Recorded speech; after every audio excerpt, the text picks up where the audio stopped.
Raz, Hello, hello. how's it going, man? It's good. It's going good. It's going good. How long we haven't seen each other? It's like decades. At least a Yeah, week.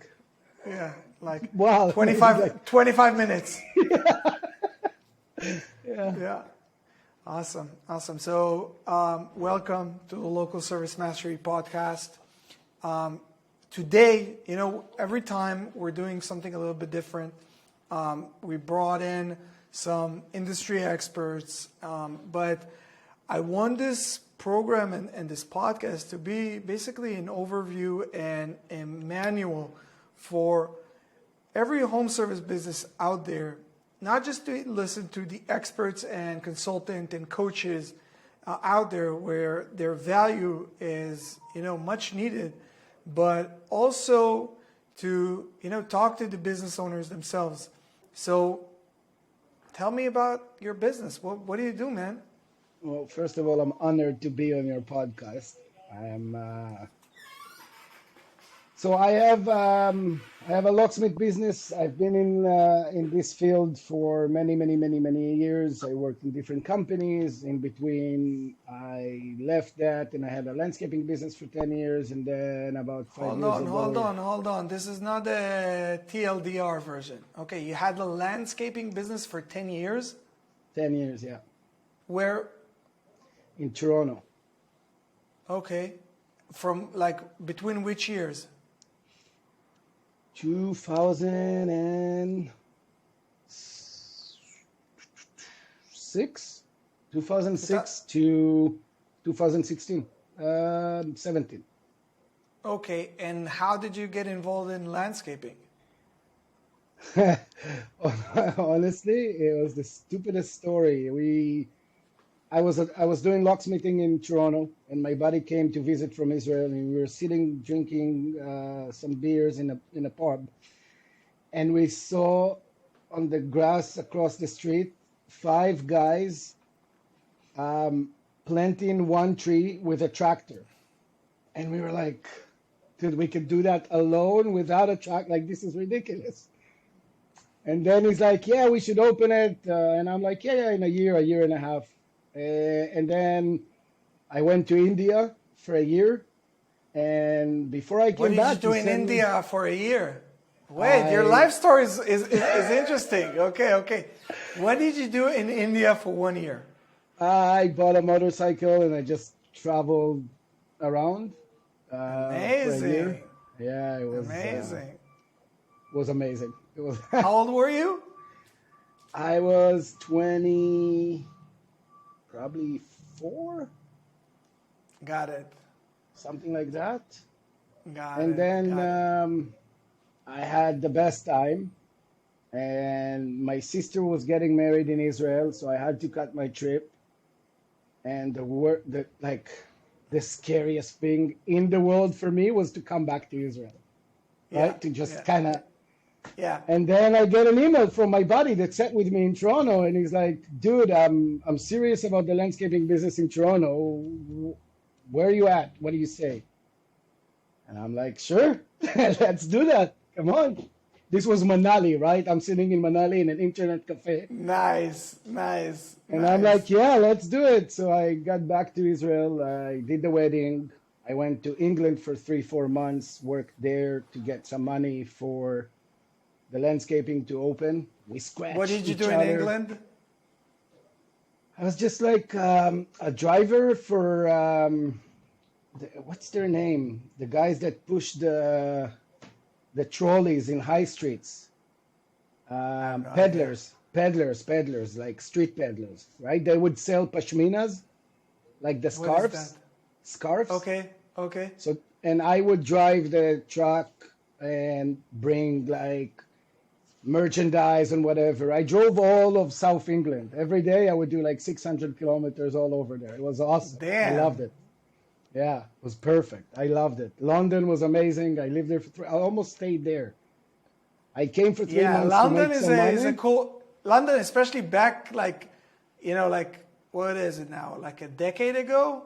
It was like Yeah, an probably amazing more. city. Now it's like becoming a shit show with like so much crime, and it's just like it's crazy. But yeah, it was like the city in Europe. I loved it, man. I loved it. Loved it.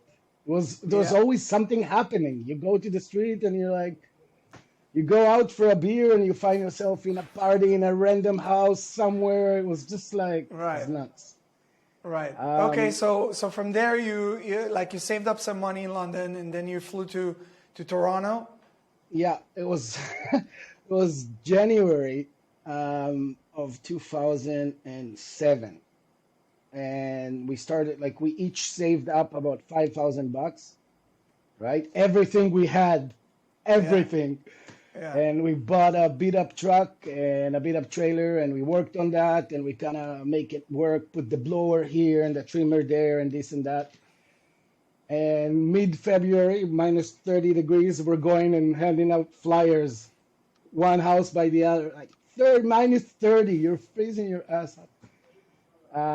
And then we So started that the was the business. marketing back then. That was the SEO. That was the organic marketing. That and signs. We used to hang signs that says lawn care, landscaping in Where? the Where would you hang them? every corner on like the electricity post. You just come with a nail, you hit two nails, you just put it there. And that How brought much a did lot you of spend? business. How much did you spend in order to get this like flyers out and like these signs? So it was just the cost of the material because we did all the labor. Which was what? Which was what? It was like $3,000 for the year, right? Okay. For like like we had nothing. We had no money, Yeah. right? We Yeah. came with Yeah. Yeah. 5,000, Yeah. and then So it was a lot of money for you guys, like the 3K. it was everything. We Yeah. it's like everything. So you We basically bought bet on you bet on this marketing channel. yes, yeah. Well, you have to understand, right? This is 2007. Yeah. It's not like Google was big, Facebook just started. It's Yeah. Yeah. and we just started working. We had no history of landscaping. We knew nothing about it. Yeah. Yeah. We both grew up in a kibbutz, and we kind of work before in odd jobs, and we're like, how complicated can it be? Yeah. Yeah. Let's do Yeah. it. And then we started getting jobs. So it was me, him, and his girlfriend that she was Canadian. And so she would do the sales and we would do the work. Okay. And then after we worked like that for 2 years, we got bigger. We bought another truck. So we split. Me and him each took a guy, and she would still do the sales. But now we had two crews. Okay. After 2 years, sadly, his mom died of cancer, and he had to go back to Israel to take care of his family. He's got two younger brothers. And me and another partner bought the business from them and kept going. Okay. Okay. Now And at that point, what was the revenue of the business? around 300 maybe a year. 300 a year. Yeah. Okay. Okay. Yeah. So it's like you're making decent money, like especially for like. Well, again, I'm not talking about like today. Obviously, today you're like, okay, we could have grown it to like a multi-seven-figure business, but like, We like, did. We did. did, but did you consider it to be good money? Like were you like, living? No, no, No? it was It was horrible money, Really? but it had the potential. Yes, it wasn't Okay. good. We took home $2,000 a month. We lived. Okay. All of us lived in the same house. We Okay. So from the 300 like sales, like the net profit was like what? nothing. Like it was. If it was be 10% for the three of us, it would be amazing. Wow. Okay. Now I see what you're saying. It's We not, just yeah. left. We lived, right? We managed Yeah. to live from it, and we saw the Yeah. potential. There was lots of potential. Yeah. And then when they left, my new partner and I kind of took it to a whole different level. Okay. So a year after, we got into the snow removal business as well in the winter, which before we didn't do anything in the winter. And that's why you make only 300 because you work only 7 months a year, right? Right. Toronto winter is about 5 months. Right. And then we got into the snow removal business. In the first year, we had like 7 clients. I went alone in the middle of a snowstorm. The second year, we had 35. And the third year, we had like 150. And then we had 300. And then we had 350. Nice. And it just got bigger. So And what was like the like the revenue, the yearly revenue went from 300 on your, what was it, second year? yeah, second year. Oh, okay, third year, how much were you making? I don't remember to tell you exactly what was but we will keep Roughly. going up. I would say it went up. The first year we took the business, the two of us from the original business. I think we went up maybe 50, and then the second year we went up 150 because we had Okay. we went big on the snow removal and the landscaping, and we did lots of projects and fences and decks and parking and steps, and we had subcontractors, and and then by the 6th year, I think we had a big meeting, and we were like, we're gonna fan it down because my time is the most valuable research in the business, Okay. and for me to go to do estimates for projects like fences, decks, driveways, whatever, Right. takes X amount of time. And for me to go and do it for lawn maintenance takes a lot less. And that I can, once I sign them, they're subscribers and they keep going with you. And it's just So there was income. no, basically, there was no structure to the business. There was no No. real operation manual, no nothing like that. It was just like everything was on your shoulder. You were working mostly in the business instead on the business. Until almost the last year, basically. And Okay. that's what happened. That's what broke me. That's why I decided, okay, I'm out. I mean, I said, uh, okay, so at year 10, we were at 1.5 million revenue, and the business started to have structures. We had a salesperson, and we had a GM, and we had a couple of girls in the office, and the snow removal just became insane. It's something that I can explain. It's like a stress event that starts and keep going and going and going. Once the snow starts falling, people supposed to come at 3 a.m. to clear the snow. They don't show up, and then it's just a never-ending battle. And And at at that some point, you were still managing the business, or like the GM was taking most of the management? so the GM was managing, but I did most of the sales, and I was there. And to be honest, I didn't let him do the job properly. I didn't You were fully let micromanaging go. him? I did micromanage him, which was a good thing because he made a lot of mistakes. But but I did, yes, I didn't let go, and I didn't know how to do that properly.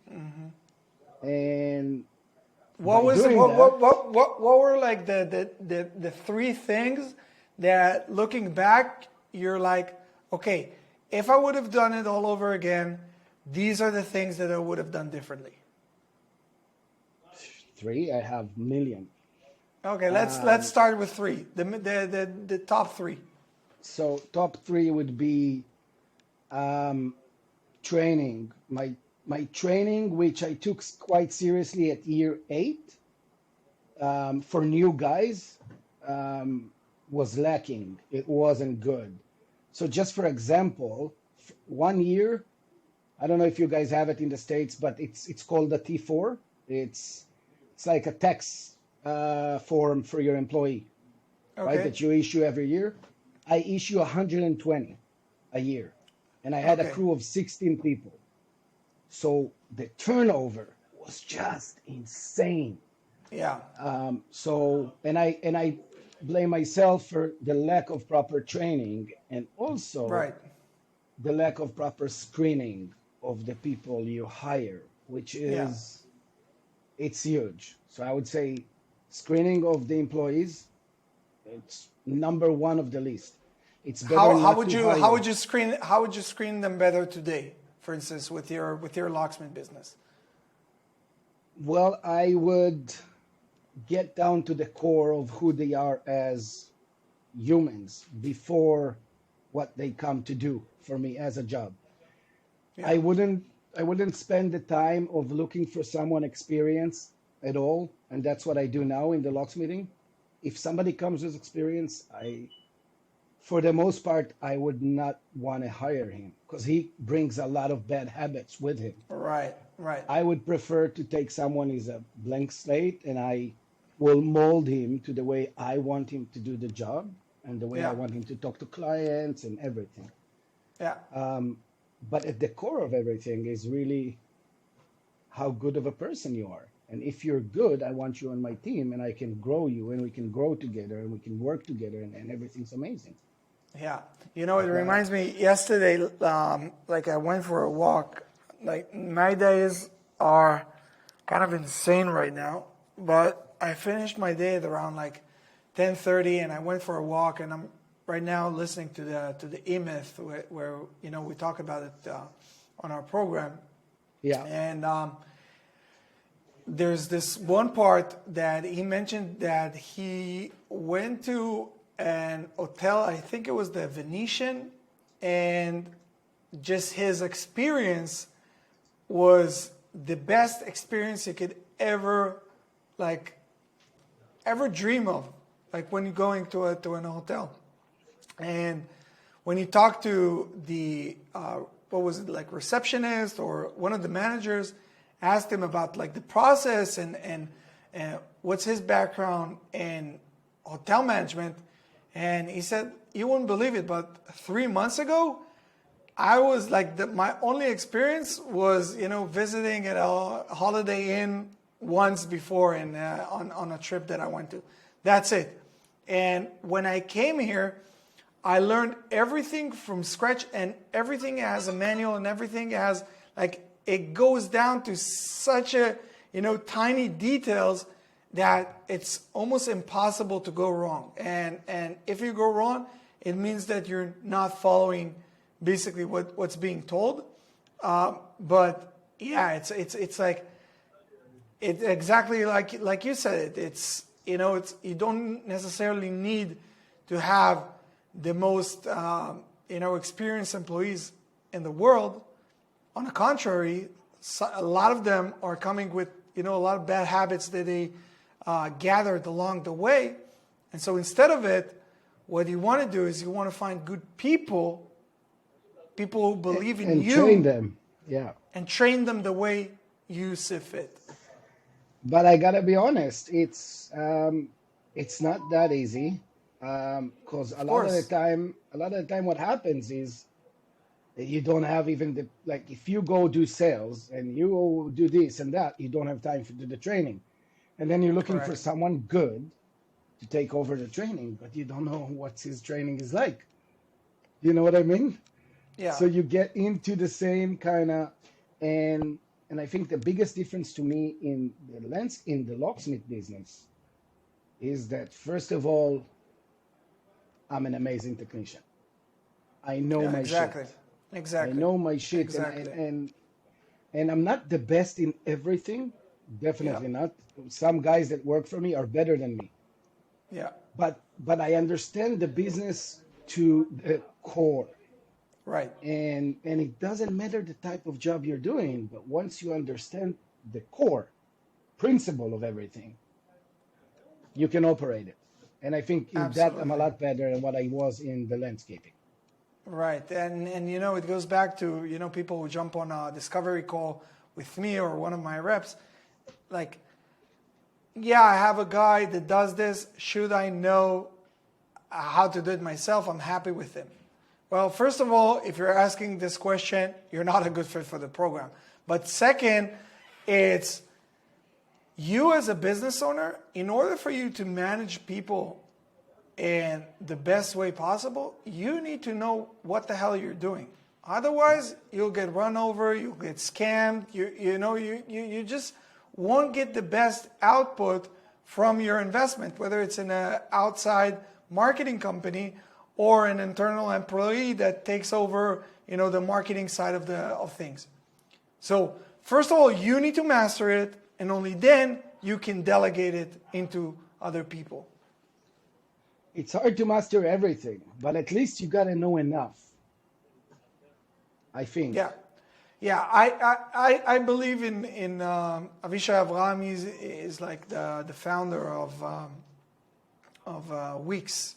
It's like a publicly traded company, a very huge success company coming out of Israel. And he has a beautiful saying that I need to be brown belt in every part of my business. So maybe I'm not like black belt in marketing, but I sure as hell know a lot about it. Yeah, there are people who are experts in it. Okay, but no one can, just like talk to me and I wouldn't understand even what they're saying. Which for a lot of, home service business owners, that's the case. Where with marketing, the marketing companies say whatever they want, and they'll be like, "Oh, okay," just not trying to look dumb. That route. Yeah, we all been through that route. It's discouraging. You spend a bunch of money, and you get nothing, and they tell you a bunch of stuff, and you're like, "Okay, that's the way it is." Okay. Yeah. Luckily for you, you joined our program. Yes.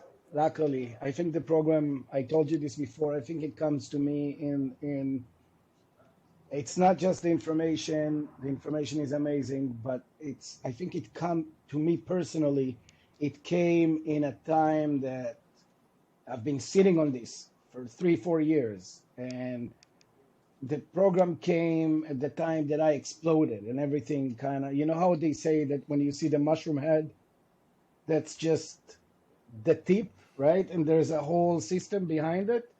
And to me, that's what I'm feeling right now is happening in the last 6 months. That's my mushroom head. It's been in the making for the last 3.5 years. Of course. So there's another beautiful saying is that, the master or the teacher arrives only when the student is ready. So if we would have met, a year, 2 years ago, obviously it wouldn't be the right time. So we talked about hiring the right people. We talked about your skills as a teacher, right? Because as a business owner, you don't need to just like give orders. You need to basically teach new people the way you want their business to work. Your business, yeah. Yeah. So, okay, so you did it, and what happened to that business? What happened to the landscape business? So after, in the 10th year, I decided that, so at this time, my partner that then, he's been a silent partner for, for 5 years by now. He wasn't working in the business. Whenever there was profit, we would share them. I would get a paycheck. He wouldn't. And he would be a part of the general strategy. Okay. And at that point, I decided that the amount of work and effort I put into it, I want it to be mine. And I do not want it to keep. And I said, okay, let me buy you out. He wouldn't, and he said he will buy me out. We work out a payment plan and everything, and he just crashed it in 3 months. He crashed it to the ground completely and sold it in a huge loss, got into debt like 3 months. Yeah. That's all it took. It took me 10 years to build it. Yeah. 3 years, 3 months to completely run into the ground. It's not. And what did you do after that? So I did locksmithing before I was in the landscaping, and in the years I didn't do snow removal in the winter, I would go in the winter to do locksmithing. Okay. In the landscaping. So after that, thank you. So after that, I got back to locksmithing as a technician in a company in Toronto. Some friends of mine had a company, and they were like, "Yeah, sure, come over." And I started being a technician, and I was happy. I did. It was actually a very refreshing change for me after 10 years of the weight of the fucking world on my shoulder. I was just a little technician. I would get the jobs. I would go do it. I'm a very good salesman. I made a lot of money and just super easy, stress-free. And then I went skiing in Whistler. At that time, I lived in Toronto. And I went to ski in Whistler with a bunch of friends. And I remember how much I love this, the West, like the West Coast. It's just, I don't know if you've been, but it's, Yeah, yeah, yeah. this is heaven. Yeah, Heaven. yeah, With the rain, with the snow. Heaven.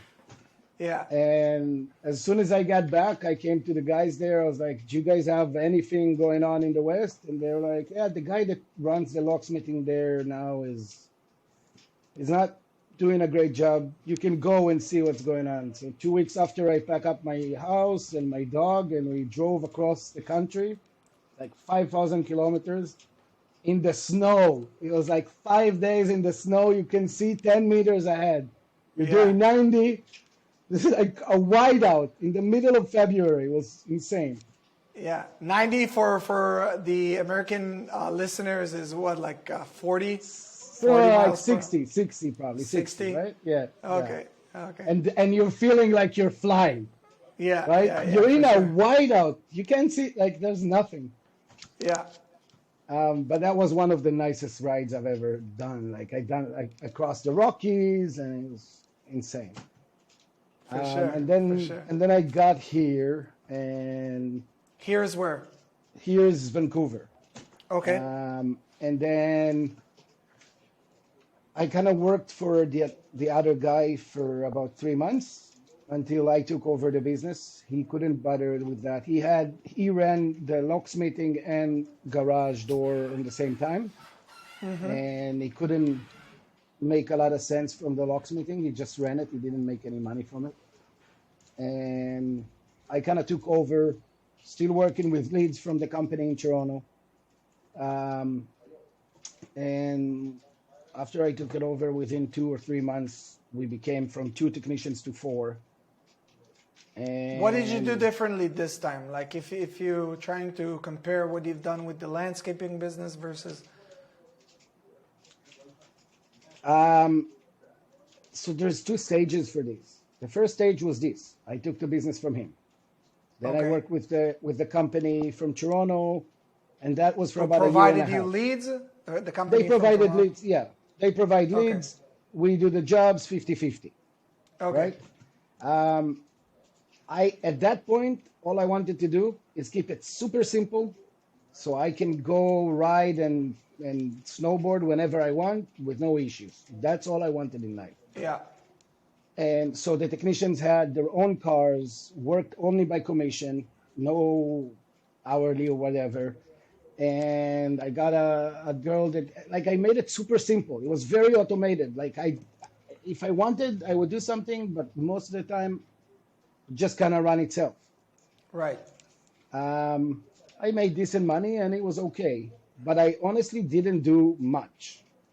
And then COVID came, and that company, the way it worked, it was kind of black hat, a bunch of GMBs all over the place, different names, different addresses, I got a call from the BC chief inspector of the security licensing saying, "Dude, either you stop or we're taking your license. You guys work in a way that you cannot, like, this is not legal. In BC, you Yeah. have to have a license.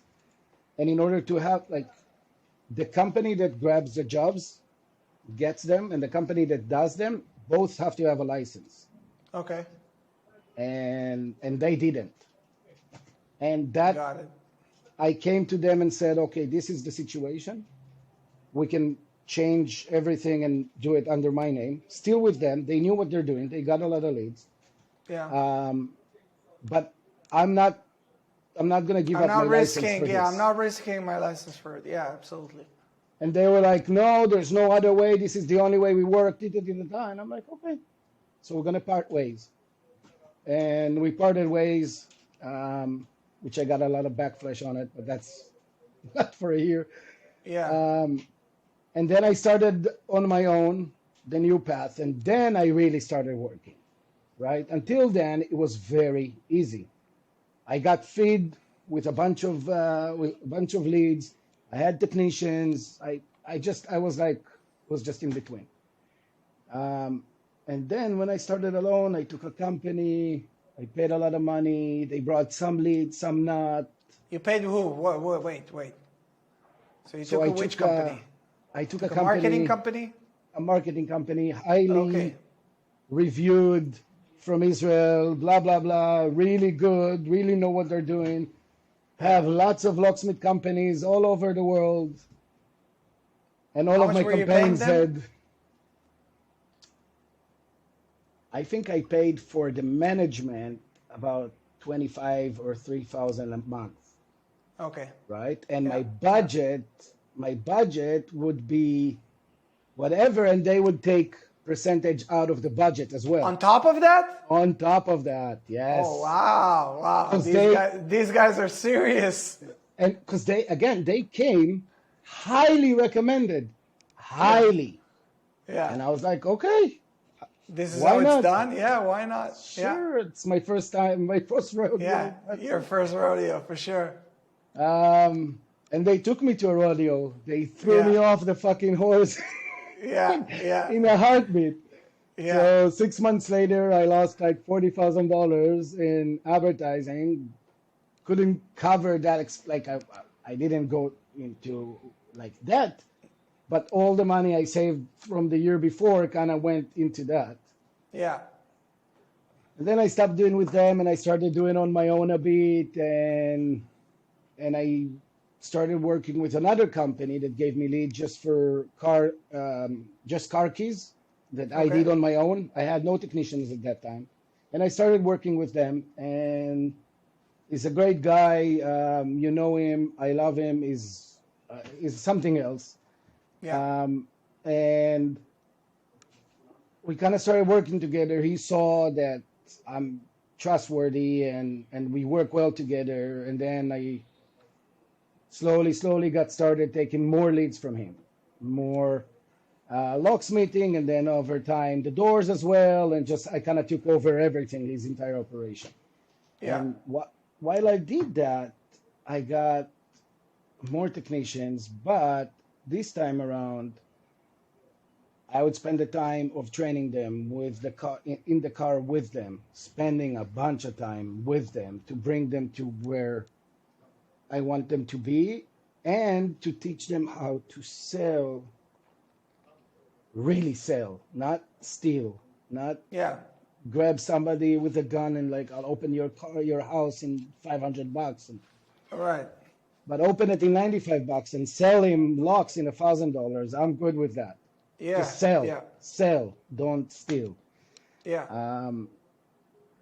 And I kind of ran like that for maybe a year and a bit.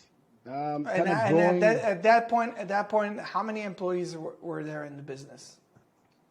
So for the first 6 months, there was 2 and me. And in that time, I applied for work permits for immigration, 3 work permits.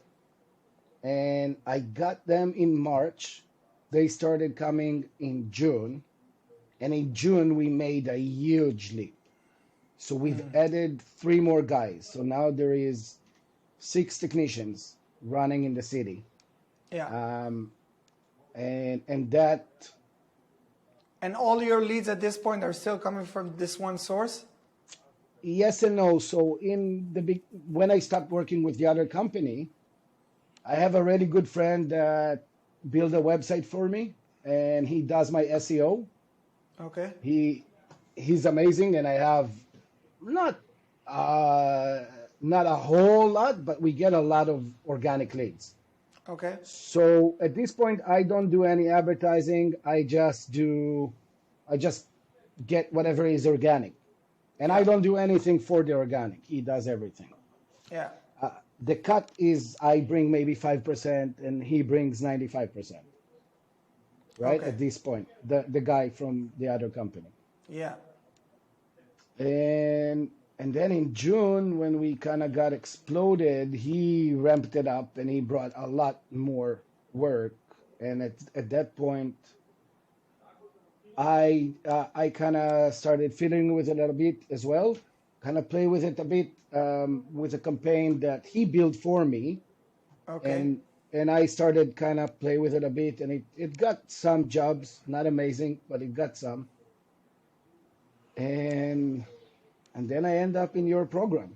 This was October, maybe, Okay. right? I think this is yeah, October. I think I started with your program. Um, on the same time, listening to Build to Sale, which is an amazing book, amazing. I really recommend it. Rich Dad, Poor Dad, also kind of clicked, which is a book that's been around forever, Yeah. and everybody told me about it and this and that, and it just wasn't for me. Yeah. And then now I heard it, I don't know, 6 months ago, and it was like, yeah, now I get it. I can observe it now. Yeah. Um, After that, I started psychocybernetics, which is a harder one than all the others because it's a Okay. lot to process. It's a lot to process, and also I could use someone else to read it because it's a bit boring the way he's reading it. But Okay. it is very high value, um, yeah, high value book, I would say, to me. Yeah. Yeah. Um, and then I went, so I started the program. I went to Israel for a month and a half, didn't do any of it. I said, oh, I'll be in Israel, I'll do it. I'll have time. Right. And then I got back here and I just dove into it. So I actually started your program, to be really honest, in December maybe, Yeah. right? I got back in the 11th of, the 9th of November, and I kind of dove head first into it. To be honest, it was you, it wasn't me. You sent the link, um, blah, blah, blah. We're doing a 2-day seminar for building your campaign. Hit me up and let's go. And I'm like, let's go. Yeah. And then we did those 2 days that became 4 days. And we did Yeah. 2 hours lesson that became 4 hours. And I'm like, fuck, this is unreal. Yeah. And all of a sudden, I'm like, wow, this is, and every minute it kind of gone, it opens up more and more and more and more. And then I digged in more to the videos. And then on the same time, I did a bunch of stuff in my business. So I put a lot of emphasis on the quality of service we provide. I did Race to Mexico that I told you about, of the Yep. reviews, Yep. and that Yep. was insane what that did. And I liked it because it's not about how much you sell, it's about how good your service is. Right. And I think that's a huge point. Maybe share quickly like what you did there for people who are listening. So we have this board here. You see it? Yeah. Yeah. Mexico So board. yeah, so that's basically the Race to Mexico, and that's we said we have 6 guys out in the field. We said whoever in the month of January, whoever gets the highest number of positive 5-star review gets a flight to Mexico. If you get over 30 reviews, you get $300 spending there. Regardless, you get, I think, $10 for every review, 15 for every video testimonial, and $20 if you can do a review with the client, do a selfie with you when you see the logo. in the thing, Yeah. and we got in that month maybe 60 reviews, right? And Are you keeping it? Like, are you renewing? yeah, Yeah. yeah. Okay. Now it's so it went up. Now they get I don't remember. I think it's $20 a review, 25 for a review, a testimonial, something like that. Yeah. Yeah. Yeah. But what You I build a loved about it, compensation, yeah, incentive. I did, and but it's not just that. It's everything around it, right? So every time somebody puts a positive review, we have a Telegram group of the guys, and you're like, yeah, look at this, amazing, da, da, da, da, da, blah, blah, blah. And Beautiful. you hyped them, Yeah. right? Yeah. Yeah. Yeah. And every customer that walks through the door, because I do car keys in the office, right? I have this workshop here, and I do car keys for. So I do a video testimonial, and I'm like, "Here, guys, you got to start doing this. This is amazing." And you get everybody to this hyped. The guys, they get into Yeah. that, and yeah. And now I'm gonna do a bunch more. I'm gonna put a TV. I'm gonna put a gym membership, like a bunch of prices. It's worth it. It's like Yeah. Yeah. For sure. For sure. so. So right now you're on like where the Right business now, is I'm at. on Like point. I'm you're on right point. now. On point, locksmith. Exactly. So right now, roughly speaking, like you're around like a seven-figure business.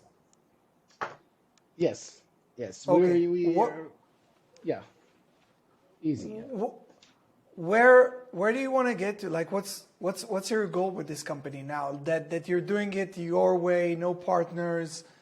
You know, it's just you and your vision. Like, where do you want to take this company? So it's funny, right? Because I told you, my goal, my number one goal in life was so Drive the I can motorcycle and I can go ride whenever I want. That was my goal. That's yeah, all. And now I'm like, yeah, but I do that whenever I want. So now I want to get, yeah, I want to get, that's not my goal, but that's my mid goal, I would say, because I know that once I get there, I'll have a lot more goals. But my mid goals would be to get to a $10 million operation. I want to have, but it's not that to me. It's, yes, it's a $10 million operation for sure. And I'll get there. But it's not that. It's an operation that the lady that answers the phone, the girl that set up the appointments, the technician that sits in the office, the trainers, everybody is making really good money. Like it's a system that feeds everybody. And if you're right, happy in this system, stay in it. And right, if not, it's not for you. And I really believe that if I manage to achieve that, to keep everybody's happy and fed and yeah, heavily fed, yeah, I'll get to there much faster than I should. Do you right, understand what I right. mean? Absolutely, absolutely, absolutely. So this takes me maybe to the last point, where okay, so building the system correctly and building a system where everyone's compensated for their effort and it's you know, it's profitable for everyone to build this company together with you.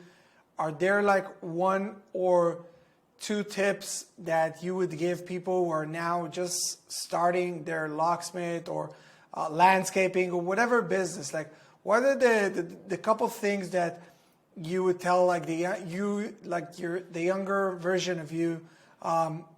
What should they focus on if they're like now, you know, doing the 15, 20K a month? Like, what would that be? What would that advice be?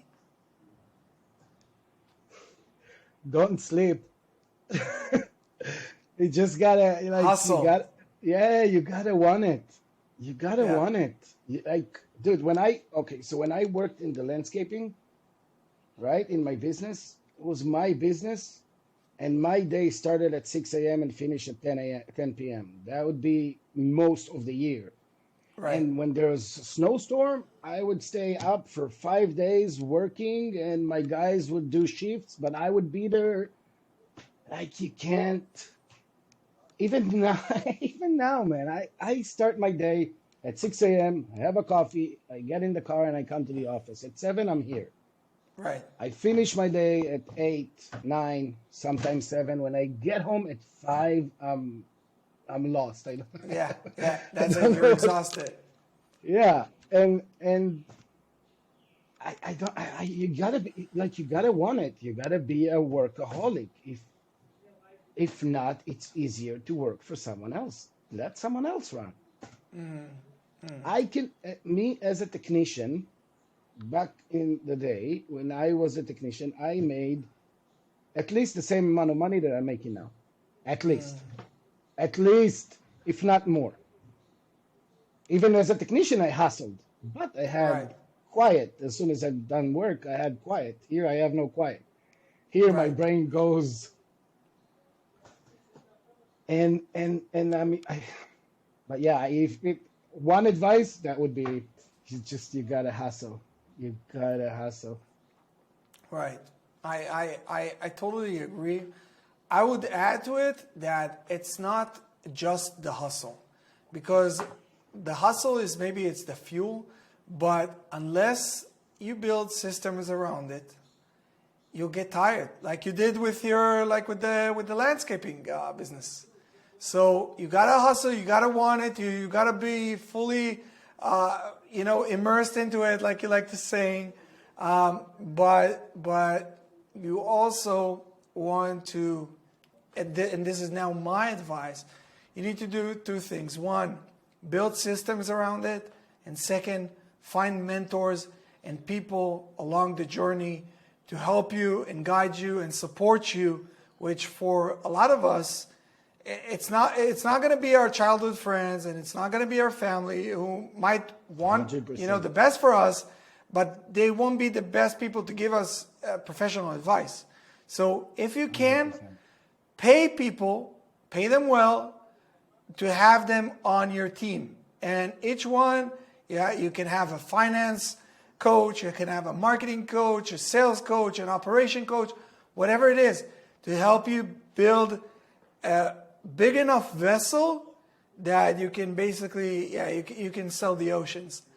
So, Yeah, and that brings me to the point you said about the dude with the brown belt, yeah, right? And I think it's a big part of it, is that you don't need to be a master in everything, but you need to know enough to hold your own and know how to choose those mentors, right? Because there's lots of fake mentors out there, of lots of course. fake news. And if you know a bit about everything, and you can choose your mentors carefully, they will give you everything, I think. Absolutely. Absolutely, man. Raz, what's the name of the company? So we already know it's On Point Locksmith.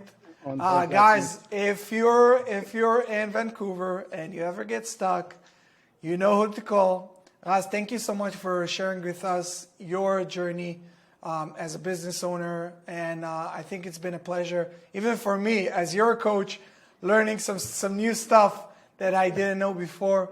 For the rest of you guys, hope you enjoyed this one. Make sure you like and subscribe to this channel. Obviously, if you're a home service business owner, want to learn more how to grow your business by mastering the art of lead generation, there's going to be a link down in the description below.